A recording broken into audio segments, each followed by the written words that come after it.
ಶಿವಾನುಭವ ಕಾರ್ಯಕ್ರಮದಲ್ಲಿ ಸನ್ಮಾನ. ನಗರದ ತೋಂಟದರಿಯ ಮಠದಲ್ಲಿ ಜರುಗಿದ ಶಿವಾನುಭವ ಕಾರ್ಯಕ್ರಮದಲ್ಲಿ ಸನ್ಮಾನ ಜರುಗಿತು. ರಾಜ್ಯೋತ್ಸವ ಧೀಮಂತ ಪ್ರಶಸ್ತಿಗೆ ಭಾಜನರಾದ ಶಶಿಧರ ತೋಡಕರ ಅವರನ್ನು ಕನ್ನಡ ಜಾನಪದ ಪರಿಷತ್ಗೆ ನೂತನ ಜಿಲ್ಲಾಧ್ಯಕ್ಷ ಐ.ಬಿ. ಬೆನಕೊಪ್ಪರ ಅವರನ್ನು ಮತ್ತು ಕನ್ನಡ ರಕ್ಷಣಾ ವೇದಿಕೆಯ ಜಿಲ್ಲಾಧ್ಯಕ್ಷರಾದ ಹನುಮಂತಪ್ಪ ಅಬ್ಬಿಗೇರಿ ಇವರುಗಳನ್ನು ಸನ್ಮಾನಿಸಲಾಯಿತು. ಯೋಗ ಹಾಗೂ ಆರೋಗ್ಯದ ಕುರಿತು ಜಾಗೃತಿ ಕಾರ್ಯಕ್ರಮ. ನಗರದ ಕೆ.ಎಲ್.ಇ ಸಂಸ್ಥೆಯ ಕಲಾ ಹಾಗೂ ವಾಣಿಜ್ಯ ಕಾಲೇಜಿನಲ್ಲಿ ಎನ್ಎಸ್ಎಸ್ ಘಟಕದ ವತಿಯಿಂದ ಯೋಗ ಹಾಗೂ ಆರೋಗ್ಯ ಶಿಬಿರ ಏರ್ಪಡಿಸಲಾಗಿತ್ತು.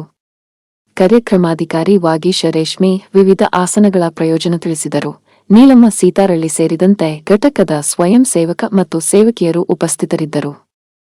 ಸನ್ಮಾರ್ಗ ಕಾಲೇಜಿನಲ್ಲಿ ಕನಕದಾಸ ಜಯಂತಿ. ನಗರದ ಸನ್ಮಾರ್ಗ ಕಾಲೇಜಿನಲ್ಲಿ ದಾಸ ಶ್ರೇಷ್ಠ ಕನಕದಾಸ ಜಯಂತಿ ಆಚರಿಸಲಾಯಿತು. ಪ್ರೊ. ಹೇಮಂತ್ ದಳವಾಯಿ ಹಾಗೂ ಪ್ರೊ. ಮುರಳೀಧರ ಸಂಕನೂರ ಕನಕದಾಸರ ಕುರಿತು ಮಾತನಾಡಿದರು.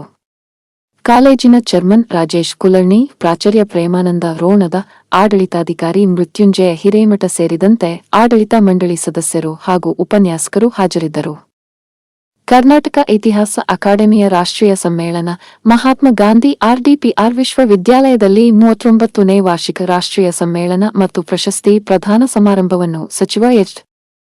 ಪಾಟೀಲ ಉದ್ಘಾಟಿಸಿದರು. ಸಮ್ಮೇಳನದ ಸರ್ವಾಧ್ಯಕ್ಷ ರಾಜಾರಾಮ ಹೆಗಡೆ, ಶ್ರೀನಿವಾಸ ವಿ. ಪಾಡಿಗಾರ, ಡಾ. ಕೆ. ವಸಂತಲಕ್ಷ್ಮಿ ಮುಂತಾದವರು ಉಪಸ್ಥಿತರಿದ್ದರು.